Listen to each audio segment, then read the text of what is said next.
예, 이번에는 요한복음 13장 강의 자료의 3번 자료를 가지고 말씀을 나눌 겁니다. 13장 8절부터 이제 이어나가는데, 베드로가 이르되 내 발을 절대로 씻지 못하시리라. 예수께서 대답하시되 내가 너를 씻지 아니하면 네가 나와 상관이 없느니라. 이 말씀은 전에도 한번 말씀을 했던 얘기이기 때문에 바로 설명 없이 읽어나갑니다. 제자들을 대표하는 베드로는 주님을 열정적으로 사랑했고 항상 앞장섰으므로 더러는 꾸중도 대표로 받았고 시험도 대표로 받았지만, 주님은 베드로를 남편이 아내와 상관하듯이 아셨으나, 주님이 베드로를 아는 것처럼 베드로도 주님을 알아야 되는데, 아직은 주님은 베드로를 너무 정확히 알고 있지만 베드로는 주님에 대해서 정확히 알지 못한다. 말하자면 지금 그 말이에요.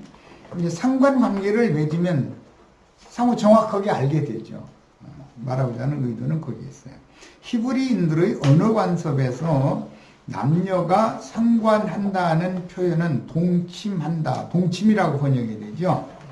는 뜻이고, 서로를 깊이 알고 상대방에 대하여 그의 심중에 있는 모든 것을 이해하므로 그에게서 나타난 허물이나 흠결까지도 사랑하게 되어 자신이 짊어지고 감당한다는 뜻입니다. 상관이 있다.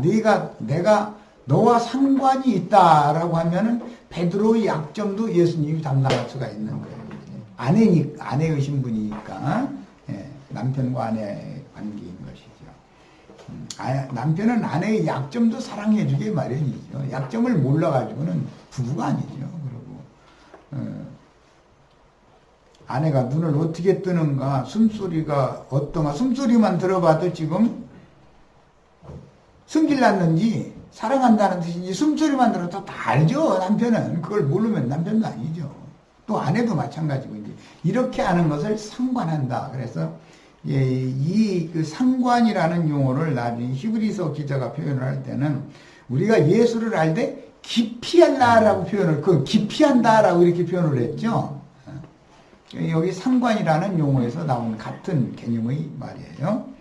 자, 베드로는 주님께서 제자들을 자리에 앉혀놓고 종의 입장으로 제자들의 발을 씻겨주실 때 천연적인 생각으로 너무 황송했으므로 내 발을 절대로 씻기지 못하리이다 라고 주님을 만류했으나, 주님의 답변은 단호했습니다. 내가 너를 씻어주지 아니하면 네가 나와 상관이 없느니라. 씻어주는 것은 상관관계를 맺기 위한 거다라는 말인 거죠, 지금. 이 단호한 말씀은 너도 유다의 길을 가려느냐라는 말씀이지만, 그 당시 베드로는 주님의 의도를 이해하지 못했고 당혹했습니다. 주님과 피로 맺은 새 언약에 근거한 새 계명을 수행하려면 베드로의 천연적인 열정이나 주님을 향한 혼적인 사랑으로는 절대로 피로 맺은 새 언약 때에 맹세로 받은 새 계명을 충성을 다하여 지킬 수 없음을 아직은 깨달을 수가 없었던 것은, 흙사람의 혼생명과 위로부터 다시 난 새 사람의 영적 생명에 대하여 정확한 이해가 없었기 때문입니다. 이제 이 문제 때문에 오늘 밤에 닭이 2번 울기 전에 베드로가 예수를, 나는 저를 모른다고 3번 부인을 하는 과정을 거쳐야 되는 거죠. 그래야 이제 정확하게 씻김을 받는 거예요. 그럼 그 다음부터는 상관관계가 맺어질 수가 있는 거예요.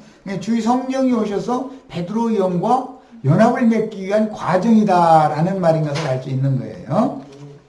자, 본문에서 제자가 주님과 상관하다, 제자가 주님과 상관이 있다라는 말씀의 의도는 제자와 주님이 생명의 연합을 맺어서 하나가 되는 것을 의미하며, 베드로가 천연적인 옛사람의 혼생명을 부인하지 않고 지금과 같은 혼생명에서 나오는 사랑으로 주님을 사랑하다가는 결국 주님을 저주하며 돌아설 여지가 다분하나, 베드로는 아직 자신이 주님을 오늘 밤에 3번씩이나 부인하리라고 꿈에도 생각을 못하고 있는 거죠.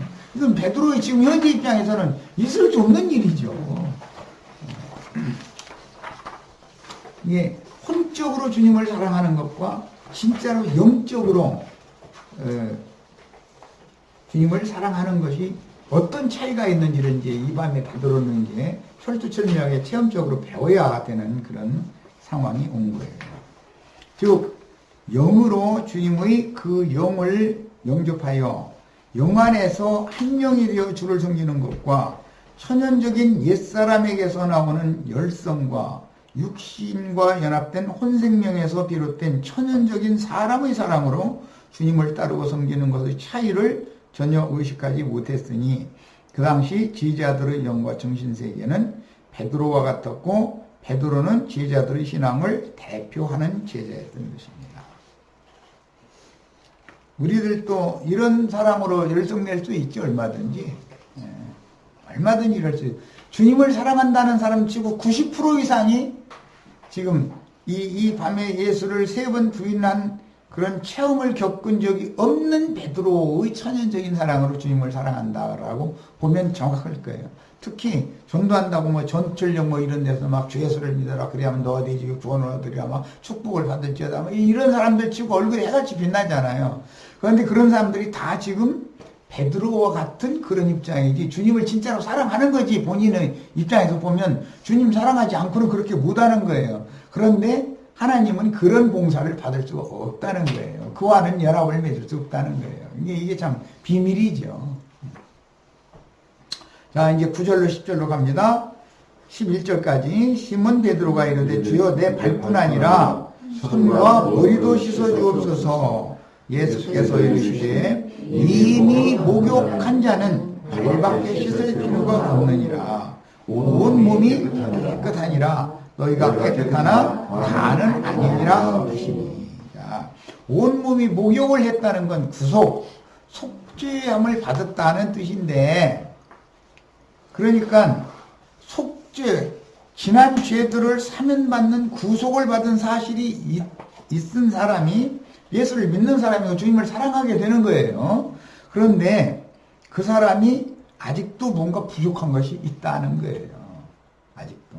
이게 이제 구원의 흔히 말하는 구원의 단계라고 하는 것인데, 주님께서 회개케 하는 신을, 영을 부어주시면 사람은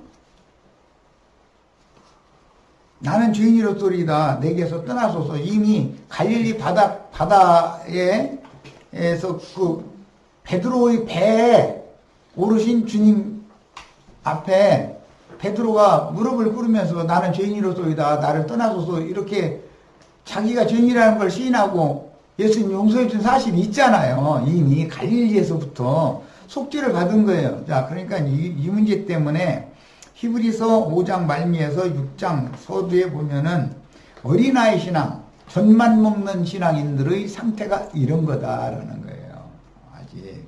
그런데 이런 사람들이 성령에 참여받고 은혜를 맛보고 내세의 심판이나 내세의 축복이나 이런 것도 다 알고 가르침 다 받은 사람들이요. 그런데 이 사람들을 다시 회개케 하여 새롭게 할 수가 없다 이렇게 되어 있단 말이에요.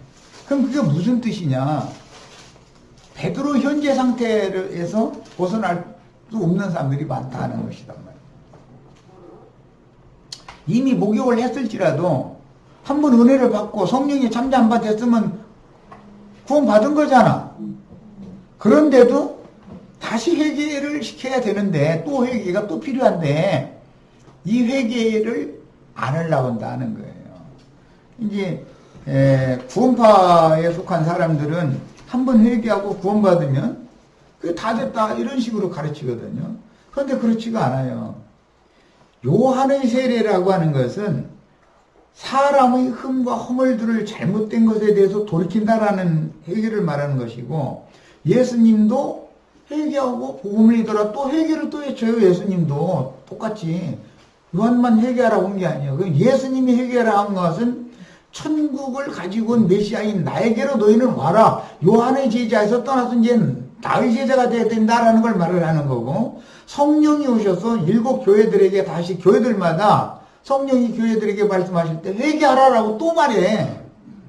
교회들 보고 이미 교회 안 들어온 사람들인데 성령이 회개하라고 하는 말은 교회 생활을 너희가 잘못하고 있다라는 말이란 말이에요. 계시록에서는. 이게 요한의 회개와 예수가 외치는 회개와 성령께서 회개하라고 하는 이 3단계 회개에 대해서 정확한 이해가 필요하다. 왜? 요한의 회개는 육적인 잘못한 거, 육적 회개를 요구하는 것이고, 예수님이 말씀하실 때는 혼적 생명에서 벗어나도 영적 생명인 내가 생명을 주는 나에게로 너희가 와야만 완전한 구원이다. 지금 예수님은 그걸 강조하는 것이고, 그렇게 구원을 받은 사람들이 교회로 모였지만 교회에도 여전히 아직도 육신의 일도 여전히 남아있고 혼적인 일도 여전히 남아있고 세상사의 것이 잘 많이 끼어들어오기 때문에 성령이 교회들에게 회개하라고 촉구를 다시 한다 이거예요. 그러면 회개는 반드시 3단계로 하게 돼 있다라는 건데, 이런 것을 가르침을 받지 않으려고, 우리 이미 회개하고 구원 받았는데 무슨 소리냐, 우리 이제 죽으면 천당 갈 텐데 이래버린다 이거예요. 야, 이 문제는 얼마나 중요하냐. 이게 천국의 혼인에 참여를 할 수 있는 자격이 있는 자는 이기는 자들만 거기에 들어가는 것이고, 구원을 얻은 사람들이라고 해서 다 오는 새 세상에 실현되어질 메시아의 왕국에 참여할 수가 있느냐는 그게 아니다라는 거예요. 많은 사람들이 이미 구원을 받았지만 바깥 어두운데, 지옥불로 떨어지는 것은 다른 거예요. 바깥 어두운데 쫓겨날 수가 있다는 거예요. 바깥 어두운데 쫓겨난 것과 지옥에 들어가는 것은 다른 거예요. 그것을 정확하게 구분을 안 해, 사람들이. 바깥에 쫓겨나면 돌아올 기회가 있지만 지옥불에 던져지면 돌이킬 수가 없는 거예요. 아시리아나 바벨론에 이스라엘 나라 밖으로 쫓겨나면 때가 차면 돌아오는 무리가 생기잖아요. 그러나 지옥불에 완전히 던져져 버리면, 최후 심판을 받아버리면 회복이 안 되는 거예요. 이런 데 대해서 너무 이해가 너무 부족하다. 하나님은 경륜에 따라서 구약시대를 경영하신 다음에 율법과 선지자의 때가 끝나면 이방인의 때를 경영하시기 마련이고, 이방 추수가 끝나고 나면 그 천년이라고, 그 천년이 자기까지라고 성경이 명백하게 때와 기한을 또 정해놓은 기한이 또 있는데, 그것을 그 천년기의 새로운 메시아의 왕국 시대가 실현이 된다 이거예요. 새 시대가. 그래서 항상 율법과 선지자의 때가 있고 이방인의 때가 있고, 버림받았던 자기 백성을, 이스라엘을 이방인의 때 전기한 동안 버렸잖아. 버렸지만 하나님은 자기 백성을 다 지옥에 던진 게 아니고, 바리새인, 율법사, 서기관 이런 사람들만 너희가 어떻게 지옥 형벌을 피하겠느냐 그랬고, 자기 백성 중에서 더러는 회복이 된다 이거예요. 반드시. 완전히 버리는 게 아니고. 그래서 이스라엘 나라가 단체적으로 회개하는 때가 로마서 11장 15절에 의하면 온다 그래요. 하나님이 바울 사도의 동족인 저희를 버리는 것이 끊쳐진 것이고, 다시 받아주시는 것이, 다시 죽은 자 가운데서 살아나는 것이 아니면 무엇이겠느냐. 그러니까 이 영적 부활에 대해서 정확하게 알아야 돼, 성경의 진리를. 그 이제 로마교로부터 시작해서 개신교단 중에 장로교단 계열에 속하는 사람들은 무천년설이라는 걸 주장해요. 무천년설. 그것은 한번 구원받은 것이 죽으면 천당 갈 건데 무슨 놈의 천년왕국이 또 있고 거기에 들어갈 자가 있고 못 들어갈 자가 있고 그런 게 어디 있느냐 이러고 주장한다 이거. 그게 마귀 교훈이다 이거예요. 하나님은 그렇게 하시지 않는다. 하나님의 상벌은 정확하단 말이야. 그 사람이 교회 중에서 최후 이제 계시록의 회개, 교회 중에서 이기는 자가 되려면 일곱 교회들에게 회개를 외치는 성령의 음성에 따라서 회개한 사람들만 이기는 자가 되는 거기 때문에, 그 사람들만 천년왕국의 상을 그리스도로 더불어 그 천년이 차기까지, 거기 관사가 붙어 있어. 그것은 그 천년이라고 하는 것은 사람이 임의로 바꿀 수 없는 거예요. 이미 딱 정해진 관사가 있기 때문에 그 천년이 차기까지 그리스도로 더불어 제사장이 되어 그 천년이 차기까지 왕노릇하리다 이렇게 돼 있어. 그럼 다 왕노릇하느냐? 기독교 예배당에 다니면 다 왕노릇하느냐? 천만의 말씀이야. 구원파에 가면 다 왕노릇한다. 천만의 말씀이야. 그렇지 않아. 바깥 어둠에 끊침을 당해서 버림받는 자가 대다수고, 이기는 자들만 하나님의 상을 받을 수 있다 이거예요. 준비된 상을. 그래서 주님은 이제 계시록 맨 마지막에는 내가 줄 상이 내게 있다. 그러니까 너희는 죽도록 충성해라. 죽도록 충성하는 사람이 아니면 상에 참여하지 못하는 거예요. 누선하게 기독교 예배당 열심히 다녔다. 구원파 뭐 그 목사님이 당신 구원받았다고 그렇게 말해준다 해서 구원받은 게 아니요. 이런 것을 정확하게 할 필요가 있다는 거예요. 자, 그래서 구약 성경에 속죄가 끝난 사람이나 속건제사를 하는 원리를 알아야 된다. 속건제라는 건 속죄제를 드려서 하나님과 화목된 사실이 없는 사람은 속건제를 할 수가 없는 거단 말이에요. 속죄가 된 사람은 근본적으로 속죄가 된 사람이나 즉 온몸이 목욕을 한 사람이나 그 다음에 교회 생활을 통해서 서로 발 씻어주는 것이 필요한 것이지 목욕도 하지 않은 사람이 발만 날마다 씻으면 뭐냐 이게요. 서로 없는 짓 하는 거지. 이런 이치를 너무 기독교계가 지금 오해하고 있다. 자, 이제 이 말씀을 더 나갑니다. 너희가 깨끗하나 다는 아니다 할 때, 다는 아니다 하면 한 사람 가르치다는 아니다 지금 그 말이거든. 제자로 주님이 이미 그는 제자가 아닌 걸로 알고 있거든. 그의 영을 주님은 다 보고 있기 때문에. 히브리서 10장 17절로 22절 인용구를 읽습니다.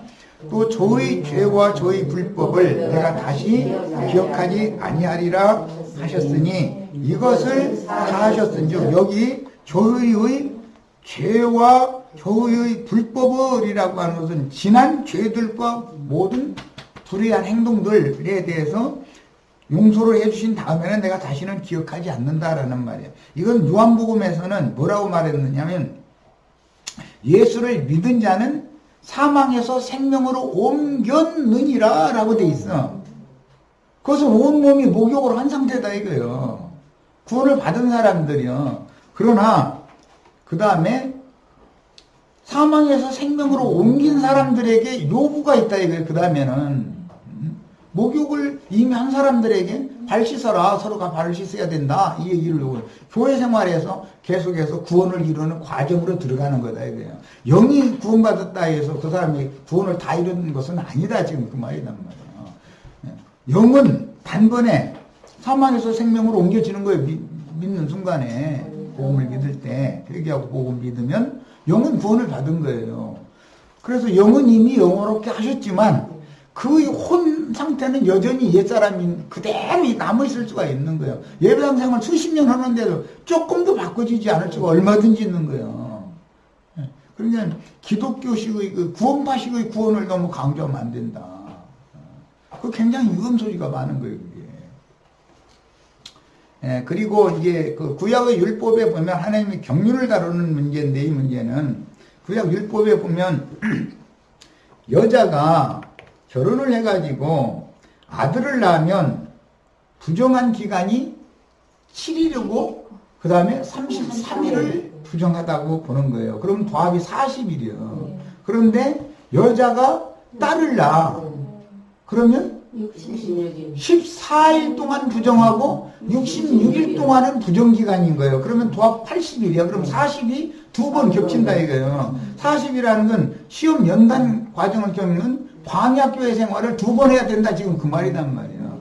그래서 율법 아래에서 구원을 받은 유대인들은 유대교라고 하는 어머니가 낳은 딸들로 보기 때문에 교회 시대 동안 버림받은 거예요.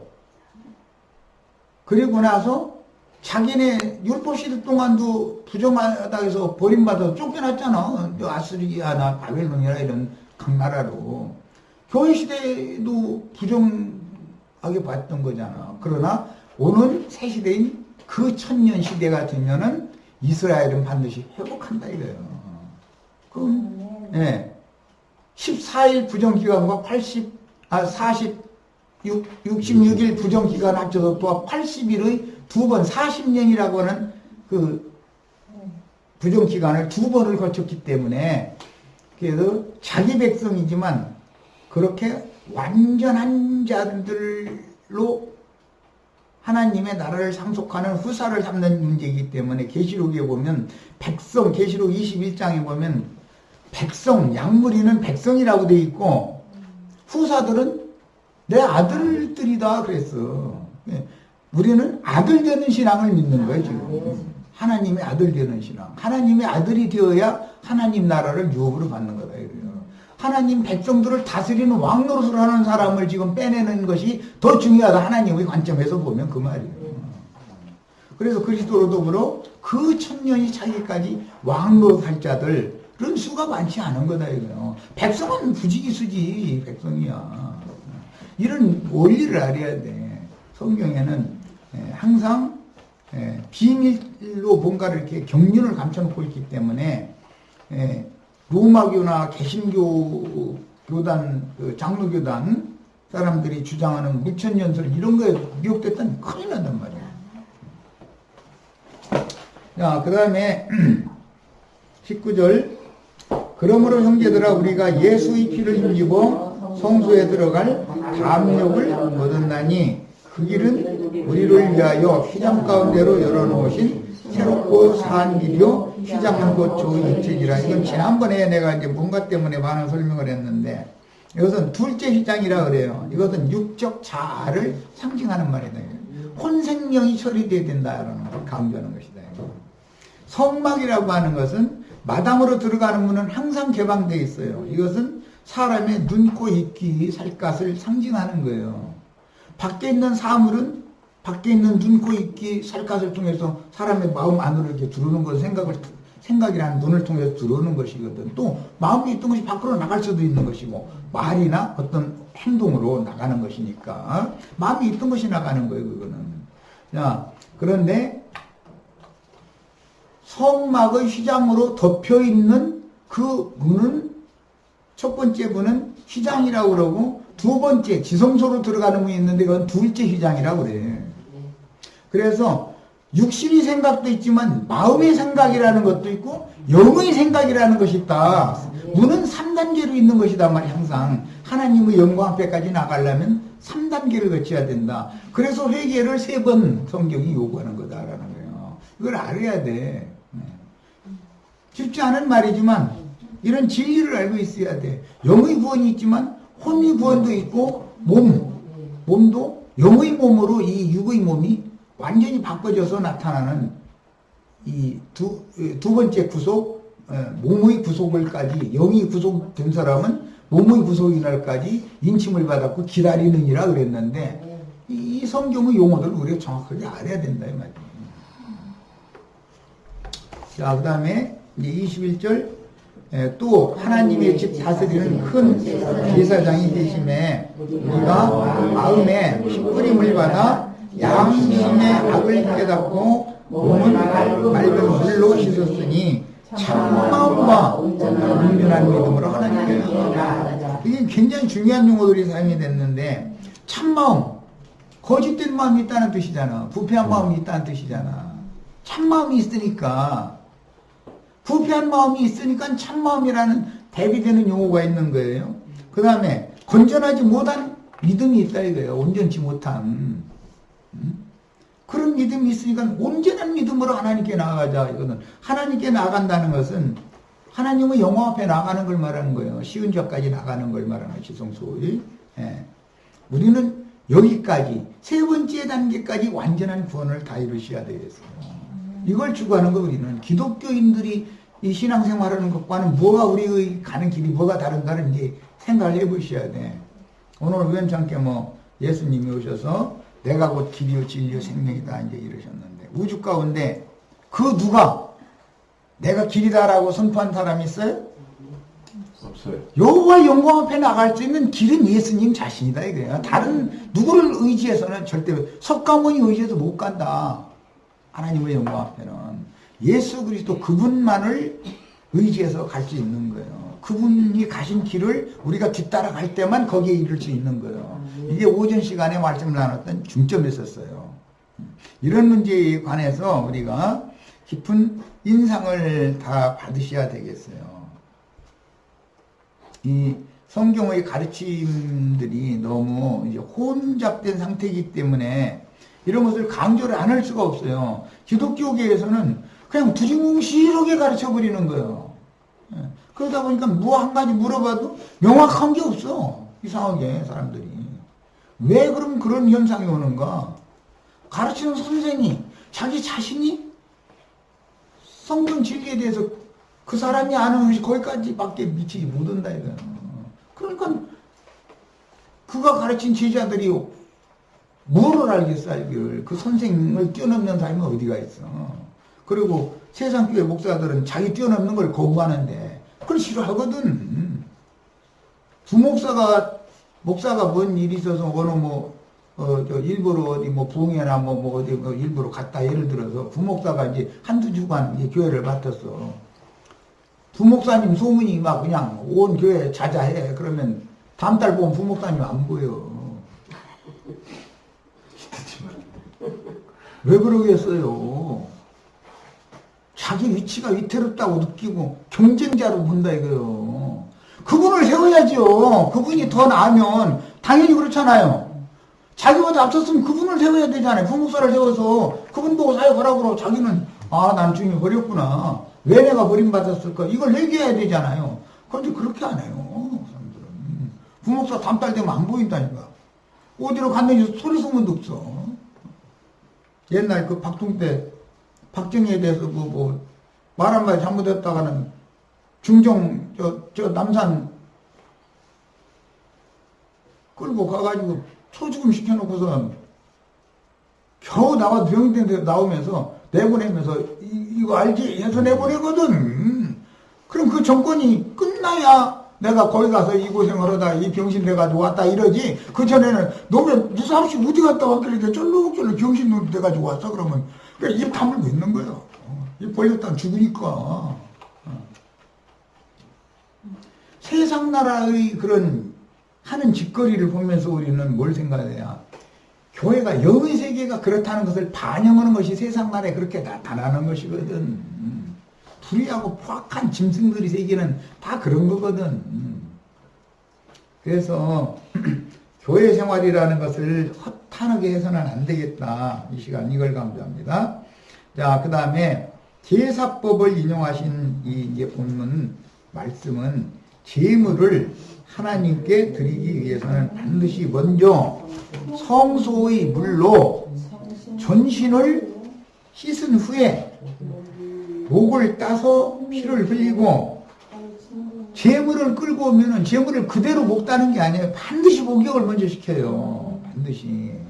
그래서 성막에는 물깃는 여인들이 있었고 번제단에 나무를 계속 태워야 했기 때문에 나무 패는 자들이 있었던 거예요. 그래서 마른 나무, 참나무 이걸 11조로 바쳐야 됐던 거 아니에요. 이스라엘 백성들이. 마른 나무, 참나무 11조로 바치는 게 뭔지 아시죠? 육에 속한 사람들을 전도해서 육은 불태워야 돼요. 육을 천당, 기독교시고 육신이 천당에 가요? 이렇게 만들어야 된다 이거예요. 그러니까 정상적인 하나님의 말씀을 가르치는 교회에는 육으로 뭘 행하는 것을 못하게 해야 된단 말이에요. 당신이 그 육성이라고 하는 것은 죄성과 마찬가지이기 때문에 그것은 불처질해야 되는 것이고 번제단에서 태워져야 되는 것이고 그 체험을 가지고 있어야 되는데 그게 내가 예수의 흔적을 가졌다 이렇게 말하는 거예요. 쟤는 남는 거니까 나무가 타면. 지금 베드로가 이 밤에 베드로 옛사람은 태워지고 쟤만 남는 경험을 한다 이거예요. 그 죄를 가지고 진박 죄를 보관하는 곳에 잘 보관했다가 속죄절일 날 흐르는 물을 떠다가 잿물을 만들어 가지고 온 백성들을 목욕을 시켜주는 거예요. 속죄절일 날 목욕하는 날이잖아요. 백성이 뭘로 해야 돼요? 잿물로. 우리나라 현대어로는 양잿물이라고 그러죠. 때껍데기 찌면 빨래 때껍데기 안 벗겨지면 어떻게 해요? 잿물 넣고 양잿물 넣고 폭폭 삶아야죠.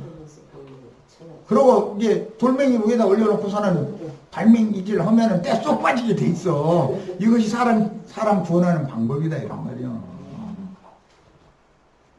그런데 세상 교회 사람들 떼껍질 빼주려고 하면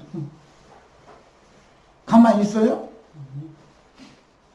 왜 자존심 건드리냐 이렇게 나오면 방맹이질은 못 다치고 물도 못 찍어 발라 잿물은 못 다치고 예수님 말라게 선지자에 보면 예수님이 무슨 모습으로 오신다고 했어요?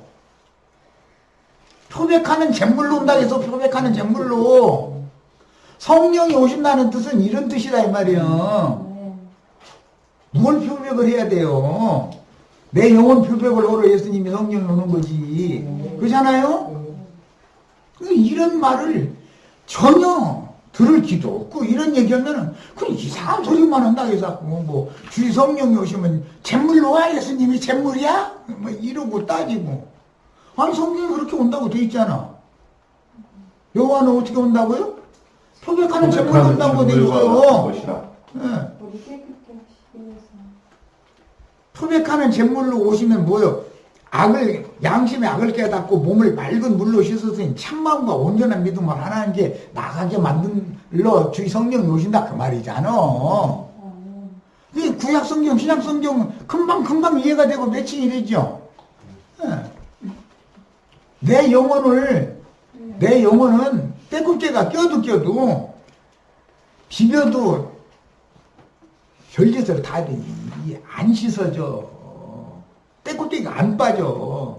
그러니까 예수님이 잿물로 오시는 거예요. 잿물로. 그 말은 무슨 뜻이야? 나를 번제단에 올려놓은 제물로 나를 태우기, 내 육을 태우기 위해서 나의 인성이 가시나무잖아. 참나무잖아. 탁탁 튀겨가면서 잘 타는 거지 뭐.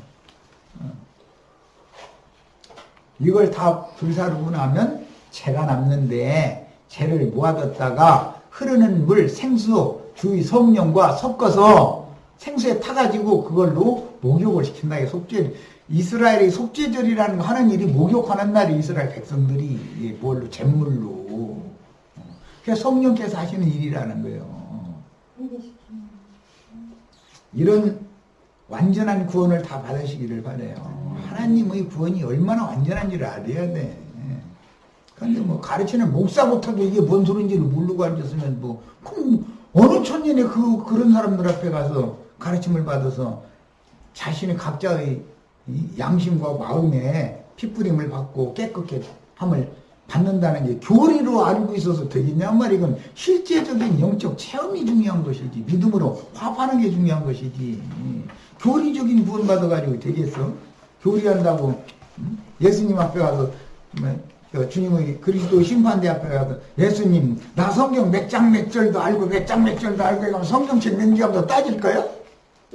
성경책으로 맞아요. 예수님 야 너 성경 잘한다 야 그래 같이 한번 읽어보자.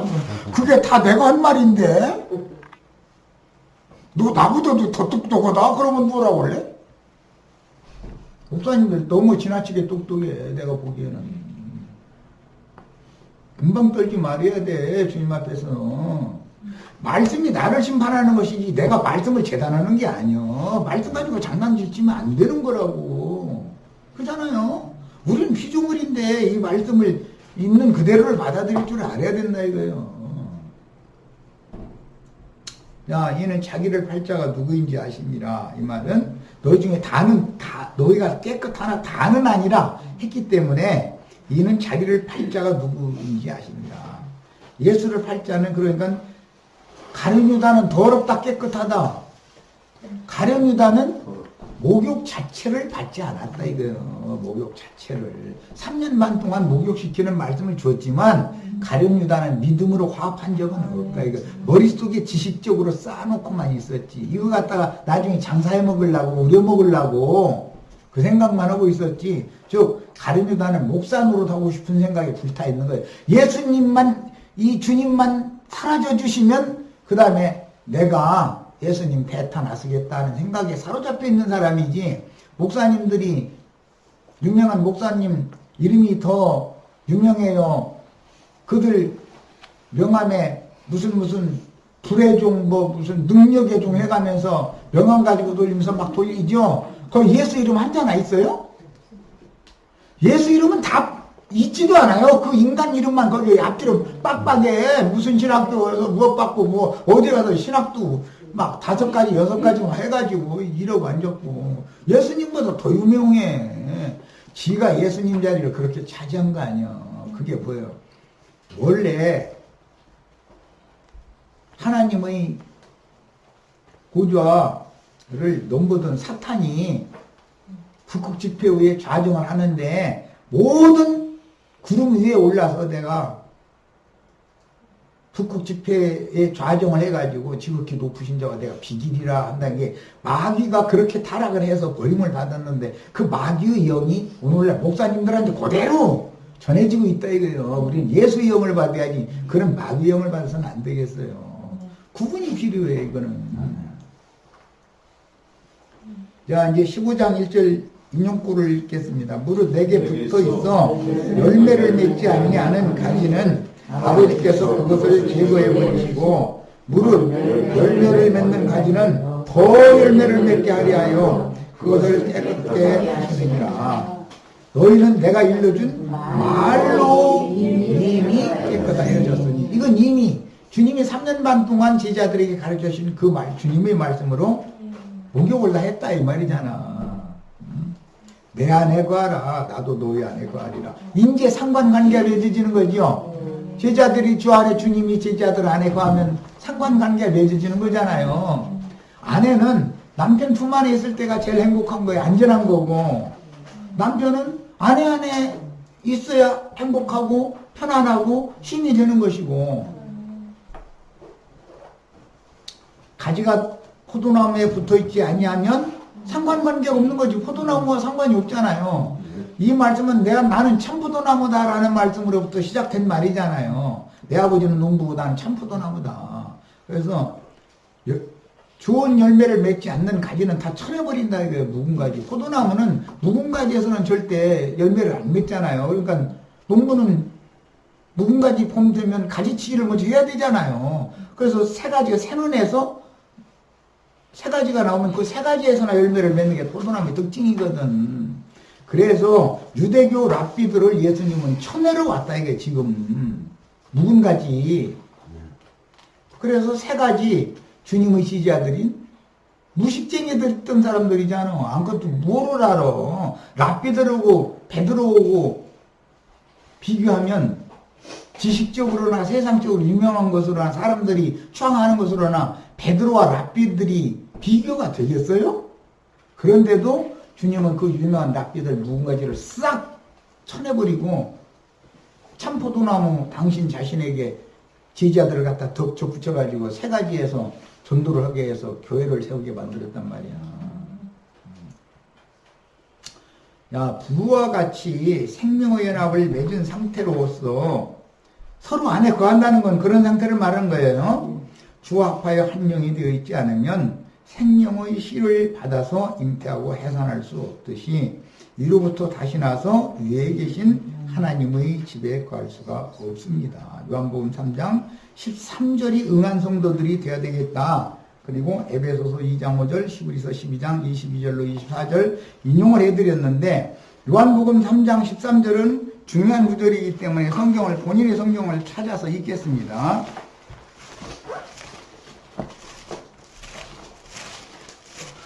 요한복음 3장 13절에 니고데모와 대화 중에 하시는 말씀이에요. 니고데모와 대화를 하는 건 니고데모는 유대교의 랍비였죠. 유대인의 선생이잖아요. 예루살렘 성전에서 지금 대화하는 중이에요. 뭐에 대해서? 거듭남에 대해서 대화하고 있는 중이에요. 그렇죠? 자, 13절 읽습니다. 하늘에서 내려온 자, 이가 있어요. 이가 있어요. 이. 나나주에 이 뭐라고 되어 있어요? 곧 하늘에 있는 인자예요. 이걸 빼놨어요. 개성이 이해가 안 되는 거예요. 이 로마교 사람들이나 개신교 이 사람들은 아니 하늘에서 내려왔는데 그분이 하늘에 계시는 중에 현재 지금 성경의 원문은 이렇게 돼 있어요. 이게 헬라어에는. 그러니까 이게 이해가 안 되는 거예요. 하늘에 내려왔으면 땅에 있어야 되는데 하늘에 있는 인자 외에는 하늘에 올라간 자가 없다 이렇게 하니까 이 말이 이해가 안 되는 거, 그 구절을 싹 빼버린 거예요. 하나님 말씀 있는 대로 해야 돼요? 빼야 돼요? 있는 대로. 응? 아, 시간이 다 됐어요? 아니, 5분 남았어요. 5분 남았어요. 네. 하나님의 말씀에 이해가 안 돼도 있는 대로 그대로 기록을 해서 후대기에 남기고, 말씀이니까 사람이 임의로 빼거나 더하거나 하면 안 되잖아요. 그대로 하고 이게 뭔 뜻인지를 주의 성령께 구해야죠. 가르쳐달라고. 자, 예수님이 계신 성전은 그곳이 바로 참 하늘이다 이거예요. 예수님의 생각에는 예수님이 계시면 그곳이 하늘이에요. 하나님 어디에 계셔요? 하늘에 계시죠. 예수님이 계신 곳이 하늘이에요. 예수님의 생각은 하늘에서 내려왔지만 내가 있는 곳이 하늘이다. 지금 이 말을 한 거예요. 예수님은 하늘로부터 너는 다시 나야 되겠다. 이 말은 나의 말을 듣고 너 거듭나야 되겠어. 이 말을 하는 거예요. 그러면 하늘로부터 나면은 하늘에 앉혀진 사람이 될 것이고, 땅에서 나면 아담은 땅에서 취했죠. 땅의 사람이 될 거다. 너는 유대인의 랍비인데도 불구하고 내 말을 그래도 못 알아들어? 이랬잖아요. 이렇게 중요한 말인데도 이런 것을 목사님들이 안 가르쳐. 왜 그래요? 몰랐어. 모르니까. 맞아요. 몰라서 그러는 거예요. 무지하면 망하는 거예요. 내 백성이 무엇이 없어서 망하는도다? 내 백성이 지식이 없어서 망하는도다. 지식이 없으면 망하는 거예요. 예수님이 계신 곳이 하늘이에요. 그 히브리서에는 참 하늘이라는 말이 그래서 나온 거예요. 참공 하늘에 예수님이 있다는 말이 아니잖아. 나는 참 포도나무다 그러면은 밖에 세상에서 농사 짓는 그런 포도나무는 비우고 내가 진짜 포도나무다. 창세기에 나오는 생명나무라는 게 바로 나다. 지금 그 얘기하는 중이잖아. 그런데 이렇게 이해가 안 된다 이거예요. 그럼 예수님이 계신 곳이 진짜 하늘, 참 하늘이다 이거예요. 예수님이 계신 곳이. 죽으면 천당 간다 해도 그곳에 가봤던 예수님이 안 계시면 거기 하늘이에요? 지옥이에요? 지옥이요. 이것을 너무 몰라. 시작부터 안 돼 있기 때문에 거듭나지도 않았기 때문에 몰라. 이 사람 답답해 죽을 일이 아주.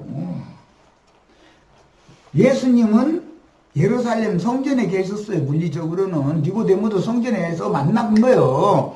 그 성전이 하나님의 집이요. 예수님의 집이요. 그건 표상이요. 예루살렘 성전은. 그런데 거기에 유대교 대제사장들이 다 자리 차지하고 앉았죠. 그래서 헤롯 왕궁, 유대인의 왕은 예수님이잖아요. 그런데 이두메 사람인 헤롯이 왕궁에 앉아있고 대제사장이 예수님인데 가야바가 예루살렘 성전의 대제사장 관저에 앉아있고, 그러니까 여우도 굴이 있고 공중에 나는 새도 둥지가 있건만은 인자는 머리 둘 것이 없도다. 그게 무슨 뜻이요? 여우라는 건 헤롯 유대인의 왕, 거짓 왕에 대해서 한 말이요. 여우굴이요 그게 왕궁이. 예루살렘 신전이 대제사장이 심우해야 되는 집이잖아요.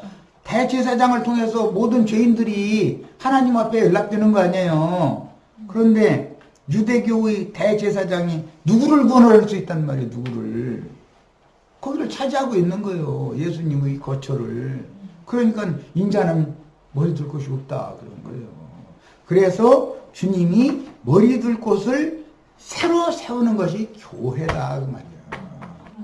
그것을 방해하는 문 가지들을 다 쳐내고 새 가지를 돋아나게 만들어서 예수 그리스도는 참 포도 나무일 뿐 아니라 다윗의 뿌리도 되지만 가지도 된단 말이에요. 예수님이. 예수의 가지가 제자들이기 때문에 제자들을 통해서 전도를 하게 해서 사람을 얻어서 예루살렘 교회를 세우고 안디옥 교회를 세우는 얘기예요. 자, 첫 시간 여기까지 마쳐요.